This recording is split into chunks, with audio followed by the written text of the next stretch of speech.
පොසොන් පොසොන් සඳසිරි නරඹමු. ජාතික බාලදක්ෂ පොසොන් කලාපය 2026 සජීව පදිගත කිරීමකි. ඇත්තටම හරි සතුටුයි අපේ දරුවන්ගේ දක්ෂතා හිතපු නැති විදිහේ අලුත් නිර්මාණ තියෙනවා. මම හැමතැනටම වගේ ගියා. ඉතින් හරි සතුටුයි අලුත් වැඩක්. ජාතික බාලදක්ෂ මුලස්ථානය වත්මන් ප්‍රධාන කොමසාරිස්තුමාගේ සංකල්පයකටයි මේ පොසොන් කලාපය ඉදි වෙන්නේ. ඉතින් මම මේ පොසොන් කලාපයේ සිරි නරඹ යනකොට විජය බාලදක්ෂ කඳවුරු ඔබට මේ සිරි අසිරිය පෙන්වනකොට මට හම්බුණා මගේ ගුරුතුමියක්. ඇය හෝමාගම දිසා බාලදක්ෂ සංගමයේ උපදේශකතුමියක්. ඉතින් ඔබතුමියත් එහෙමයි. ඉතින් අපේ ඉස්සර බොහොම පුංචි ළමයි. ඔබතුමියට දීර්ඝායුෂ වේවා. අපි බාලදක්ෂ නිරැඳුමින් ඉන්නේ ඔබතුමියලා අපට උගන්වපු දේවල් නිසා. ඉතින් ටීචර් මේ පොසොන් කලාපයට ඇවිල්ලා අද මොනවද දැක්කේ මේ දරුවෝ ගැන මොකද හිතෙන්නේ? ඒගොල්ලෝ කොච්චර දක්ෂයිද?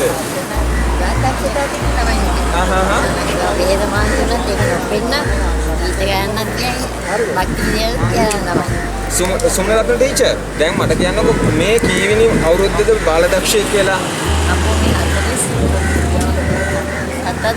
අවුරුදු 47ක්. කොළඹටත් පොසොන් පොසොන් සඳසිරි නරඹමු. ජාතික බාලදක්ෂ පොසොන් කලාපය 2026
ස්වර්ණහංසය. ඔන්න එකල දවස් එකොමත් කාලෙක හිටියා දුප්පත් පවුලක්. ඒ පවුලේ සමාජිකයන් පස් දෙනෙක් කරපු හින්දා ලස්සන එකක් තියෙන ලස්සන රත්තරන් විහාර තියෙන පන්සලක් බවට ඉපදෙනවා. ඉතින් ඉපදුනාට පස්සේ එයාට දුක හිතෙනවා. එයාට එයාගේ ගියාට මතක් වෙනවා. මතක් වුණාට පස්සේ එයා කියනවා මම දවසක් ගානේ මගේ පවුල හොයා ගිහිල්ලා එක රත්තරන් විහාරයක් තියෙනවයි කියලා. ඉතින් මොකද සුමාන ගානකට උනා. හැබැයි ඔය අම්මාට ලොකු තණ්හාවක් තිබ්බා. හැබැයි අම්මට ඕන වුණා පන්සල මරලා හැම රත්තරන් විහාරයක්ම ගන්න. ඉතින් අම්මා මොනවද කරේ? අම්මා පන්සල මරලා හැම රත්තරන් විහාරයක්ම ගත්තා. දැන් පන්සල අඬනවා. එපා කියලා අඬනවා. හැබැයි අම්මා නැවතුනේ නෑ. එක පිහාටක්වත් ඉතුරු වෙන්න දුන්නේ නෑ. අන්තිමට පන්සල මැරිලා වැටිලා ඉන්නවා. ඉතින් දුවලා අඬනවා. අපිට උදව් කරපු එකම හංසයක්, එකම ජීවියක් මැරුවයි කියලා. ඉතින් මේ අම්මා තරහ පුපුරනවා. මොකෝ ඔය පිහාටු ඒව රත්තරන් වෙලා තිබ්බේ නෑ. ඒවා ගැලෙව ගම සුදු පාට වුණා. ඉතින් අම්මා තරහ පුපුරු හිටියා. අන්තිමටම මාස ගානක් බඩගින්න දරා ගන්න බැරුව ඒගොල්ලෝ අන්තිමටම නැති වුණා. ඒක තමයි ස්වර්ණහංස ජාතිය. මේක කියන්නේ කවදාවත් කන්නාව ඔබ පසුපසම යන්න බලන්න එපා. ඔයාගේ කන්නාව පාලනයක් යටතේ තියාගන්න ඕනේ. ඒක අඩු කරගන්න ඕනේ. දෙයක් දෙනවා නම් ඒක තැහැක්කක් විදිහට ගන්න ඕනේ. හැමදේම ගන්න බලන්න එපා. මේක තමයි ස්වර්ණහංස ජාතිය.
කොළඹටත් පොසොන් ජාතික පොසොන් කලාපය නරඹන්න ආපු විශේෂ බාලදක්ෂයෝ පිරිසක්ම ඉන්නවා මීගමුවේ ඉඳලා.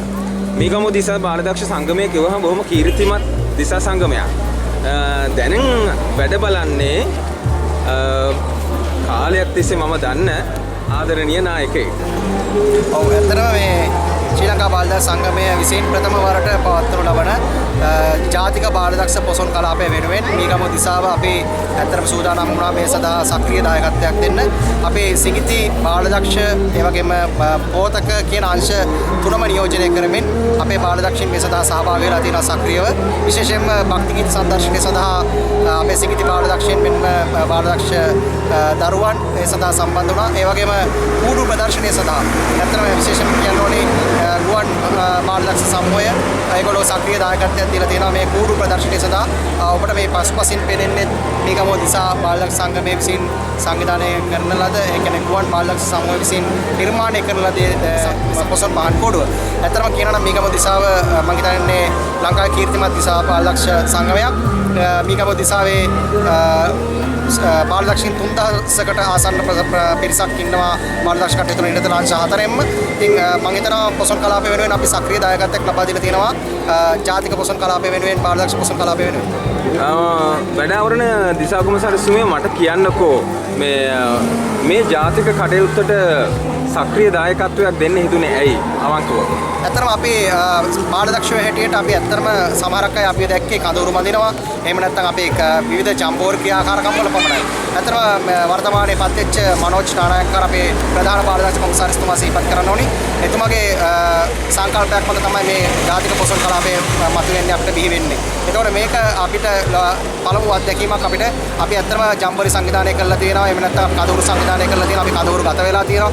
ආගමන සංවිධානය කරලා තියෙනවා. සහ විවිධ ගවේෂණ ක්‍රියාකාරකම් ප්‍රෝග්‍රෑමේ වැඩ ව්‍යාපෘති ඒ සම්බන්ධයෙන් අපි ඇත්තටම අපි ලොකු අත්දැකීම් ලබලා තියෙනවා. නමුත් මේක අපේ පළවෙනි අත්දැකීම මම හිතනවා අපි අතිසාර්ථකයි ජාතික පොසොන් කලාපයක් හැටියට ලංකාවේ සෑම දිස්ත්‍රික්කයක්ම නියෝජනය කරමින් වෙසක් පහන් කෝඩු විශේෂයෙන්ම යාපනයේ පවා යාපන දිසාව නියෝජනය කරමින් පවා පොසොන් කලාපයට අපිට වෙසක් පොසොන් කෝඩු අපිට ලැබිලා තියෙනවා. ඉතින් අපි හිතනවා ලංකාවේ සියලුම දිසාවන් නියෝජනය කරමින් මේ ඉතාමත්ම විශිෂ්ට මට්ටමේ පොසොන් කලාපයක් ලෙස පවත්වන ලැබීම අපි ලබපු ලොකු ජයග්‍රහණයක්. දැන් අනිල් විජේකෝන් වැඩ ආවරණ දිසා කොමසාරිස්තුමා මීට කලින් සේවය කළේ මොන බාලදක්ෂ දිස්ත්‍රික්කයටද මතකද? දන්නවද? මොයන්නේ ගෙන්න මොයන්නේ. මොනරාගල දිසා බාලදක්ෂ සංගමය ගොඩාක් ඉහළට ගෙනාවා. පුතේ මට කියන්නකෝ මේ කූඩුවේ පැටව කෙනෙක් ඉන්නවද? මම 1 2 3 කියලා ගණන් කළා 10ක් විතර ඉන්නවා. දැන් කූඩුව හැදුවේ මෙතනින් කවුරුද අත උස්සන්න බලන්න. කීප දෙනෙක් ඉන්නවා. හරි කොහොම නමුත් පුතාලා මේ හන්දකෝ මේ ජාතික පොසොන් කලාපය ගැන ඔයාට මොකද හිතෙන්නේ? බාලදක්ෂයෙක් විදියට හොඳයිද? හොඳයි. බොහෝ දේ කියන්න තියෙනවා හොඳයි. පුතාගේ නම මට කියන්න. නයන. කාණ්ඩවලුනේ වැඩ කරන්නේ. මේ කූඩුව හදන්න උදව් වුණාද? රැලි කැපුවද? හොඳයි. පුතා මට කියන්නකෝ මේ පුතාගේ බාලදක්ෂ දිවියේ මේ අත්දැකීම ඔයාට මේ පුංචි හිතට දැනෙන්නේ කොහොමද කියලා? ඇත්තටම ගොඩක් හොඳයි පළවෙනි අත්දැකීම. මේක අපිට දුන්නේ අපේ දිසා කොමස්කෝලට ගොඩක් ස්තුතිවන්ත වෙනවා. පුතා තාම නවක බාලදක්ෂයෙක් නේද? දැන් වයස කීයද? 12යි. 12යි. පුංචි වයසට මේ වගේ අත්දැකීමක් මහමෙරක් වගේ නේද? මොකද අපිත් ඒ කාලේ පහු කළානේ. ඉතින් පුතාට මම ප්‍රාර්ථනා කරනවා සුබ අනාගතයක්. පුතේ දුවේ ඉස්සරහට එන්නකෝ මට පොඩ්ඩක්. දුවගේ නම කියන්න මට. ඔයාට මොකද හිතෙන්නේ ජාතික පොසොන් කලාපය ගැන? ගොඩක් හොඳයි. එච්චරද? කූඩු බැලුවද? ලස්සනයිද? හොඳයි. ඉතින් දැන් අපේ බාලදක්ෂ ව්‍යාපාරයේ පිරිමි ළමයින් ඉන්නවා, ගැහැණු ළමයින් ඉන්නවා. දුවලට මොකද හිතෙන්නේ මේ ජාතික පොසොන් කලාපය ගැන? පුතේ?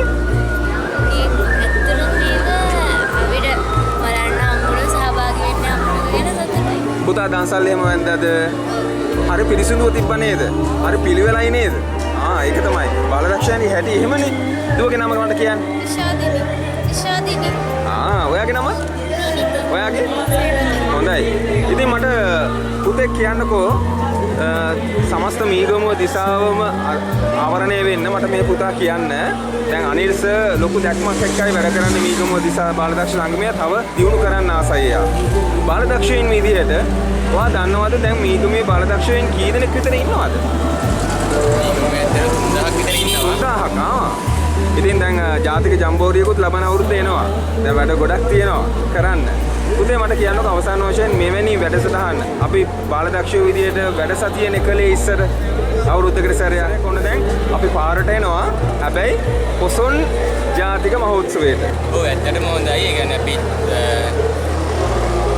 ඒ වගේම මේ කොළඹ පොසොන් කියන සංකල්පයේ අපි පත්තුණු කොමසාරිස්තුමා විසින් ඉදිරිපත් කරන මේ සංකල්පය ඇත්තටම අපිට නව අත්දැකීමක් වුණා බාලදක්ෂයන්ට. ඉතින් අපි හිතනවා මේ වගේ හොඳ තවත් වැඩසටහන් ඉස්සරහට අපිට අත්දින ලැබෙයි කියලා. මම අවසාන වශයෙන් දැනගන්න කැමතියි වැඩ ආවරණ දිසා කොමසාරිස්තුමාගෙන් මේ තියෙන ශක්තියත් එක්ක මේ යෞවනයන්ගේ තියෙන ශක්තියත් එක්ක මොරටුව පිළියන්දල ඒ වගේම කොළඹ හෝමාගම තදාසන්න දිස්ත්‍රික්කයේ මීගමුව හොඳ තැනකට ගේන්න ඔබ හිතනවා ඇති. ඔව් ඇත්තටම මම දිසා කොමසාරිස්වරයා හැටියට මම හිතන මාස කිහිපයයි මම මීගමුව දිසාවේ යන වැඩබාර අරගෙන මම හිතනවා මම මේ අවුරුද්දේ අවසානයේ වන විට දිසාවේ දිස්ත්‍රික් පාලදක්ෂ කඳවුර පැවැත්වෙන්නට කටයුතු කරමින් පවතිනවා. ඒ අනුව මම හිතනවා මීගමුව දිසා පාලදක්ෂයින්ට නවක අත්දැකීමක් කඳවුරු අත්දැකීමක් ලබා දෙන්න මේ වසර අවසානයේ හෝ ලබන වසරේ මුල වෙනකොට අනිවාර්යයෙන්ම දිස්ත්‍රික් පාලදක්ෂ කඳවුර මීගමුව දිසාවට උරුම කරලා දෙන්නට මම සූදානම් සිටිනවා සහ ඉදිරි දැක්මක් එක්ක නව දැක්මක් එක්ක මීගමුව දිසාව තව තවත් ඉදිරියට ලංකාවේ හොඳම දිස්ත්‍රික්කයක් අතරට රැගෙන එන්නට ඒ අවශ්‍ය කටයුතු දැනට කරන සිදු කරමින් යනවා. බොහොම ස්තුතියි.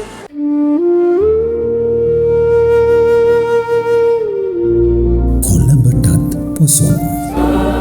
පොසොන් සඳසිරි නරඹමු. ජාතික බාලදක්ෂ පොසොන් කලාපය 2026 සජීව පටිගත කිරීමකි. ඇත්තටම හරි සතුටුයි අපේ දරුවන්ගේ දක්ෂතා හිතපු නැති විදිහේ අලුත් නිර්මාණ තියෙනවා. මම හැමතැනටම වගේ ගියා. ඉතින් හරි සතුටුයි අලුත් වැඩක්.